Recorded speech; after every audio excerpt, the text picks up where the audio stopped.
ఈరోజు విప్లవ వీరులు భారతదేశానికి స్వతంత్రం కోసం ప్రాణాలు అర్పించినటువంటి మహనీయులు షహీద్ భగత్ సింగ్ గారి జయంతి సందర్భంగా భగత్ సింగ్ ఫౌండేషన్ ఆధ్వర్యంలో పేద ప్రజలందరికీ అందుబాటులో ఉండాలని చెప్పేసి అంబులెన్స్ అనేటువంటిది, ఉచిత అంబులెన్స్ అనేటువంటిది భగత్ సింగ్ ఫౌండేషన్ ఆధ్వర్యంలో ప్రారంభించడం అనేటువంటిది జరుగుతుంది.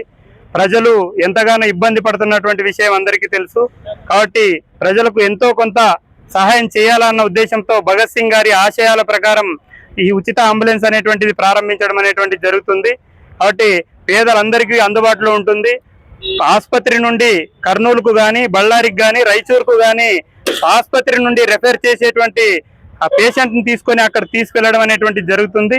కాబట్టి ప్రజలందరూ కూడా గమనించాలి. ఆసుపత్రి నుండి, ఆదోని ఆసుపత్రి నుండి రెఫర్ చేసినటువంటి పేషెంట్ను ఇక్కడ నుండి కర్నూలు కానీ, బళ్ళారి కానీ, రాయచూరు కానీ తీసుకెళ్లడం అనేటువంటి జరుగుతుంది. కానీ పేషెంట్ తాలూకా వారు డీజిల్కు పెట్రోల్ భరించాలి అని చెప్పేసి కోరుతా ఉన్నాం.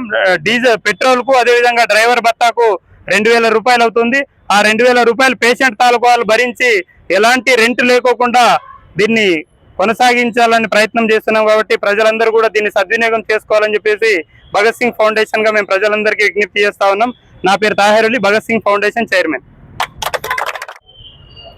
మిత్రులారా, ప్రప్రథమంగా మనం ఈరోజు భగత్ సింగ్ గారి జయంతి శుభాకాంక్షలు అందరికీ కూడా జరుపుకుంటున్నాం.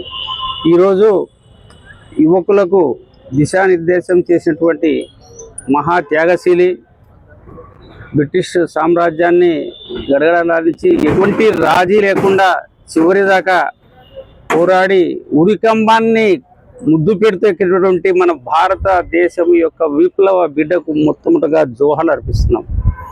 అదే సత్సంకల్పంతో ఆ సంప్రదాయంలోనే ఉన్నటువంటి యువకులంతా కలిసి ఈ భగత్ సింగ్ ఫౌండేషన్ అనేటువంటి ఒక సంస్థను ఏర్పాటు చేసుకొని దానికి నేతృత్వం వహిస్తున్నటువంటి తయారవల్లి చైర్మన్ కూడా అభినందిస్తున్నాను.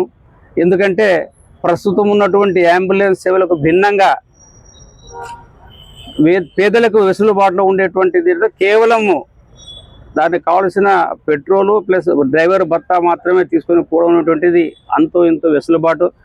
ముఖ్యంగా ఫౌండేషన్ మనం చేస్తుంటే ఆసుపత్రి రెఫరెన్స్ చూడకుండా అత్యవసర పరిస్థితుల్లో వేరేవి కూడా ఎవరన్నా పిలిస్తే పోవడానికి వీలుంటే మంచిదని చెప్పేసి నా వ్యక్తిగతంగా చెప్తున్నా. హాస్పిటలే కాదు, ఒక్కోసారి ఏదైనా పల్లె ప్రాంతంలోనే ఏదైనా వస్తే మీ నంబర్ ఇస్తే మీకు కూడా అవకాశం ఉంటే చూడండి. మళ్ళీ మీ చైర్మన్ యొక్క, మీ సంస్థ యొక్క ఆశయాలు ఎట్టున్నాయో దాని ప్రకారం పోతూ వీలైతే ఆసుపత్రి కాకుండా ప్రజలకు నేరుగా మీరు అంబులెన్స్ సేవలు అందించేటువంటి అవకాశం ఉంటే దాన్ని కూడా అందుబాటులో తేవాలని కోరుకుంటూ ఈ సత్సంకల్పానికి మీరు శ్రీకారం చుట్టినందుకు ఆదోని పట్టణము, ఆదోని చుట్టుపక్కల ప్రాంతాల ప్రజల నుంచి మీకు మరొకసారి అభినందన జరుపుకుంటూ ముగిస్తున్నాను. నా పేరు ఆదినారాయణ. నేను ఆడా కన్వీనర్ హోదాలో ఇందులో పాల్గొన్నాను. మిత్రుడు మన తాహిర్ అలీ గారి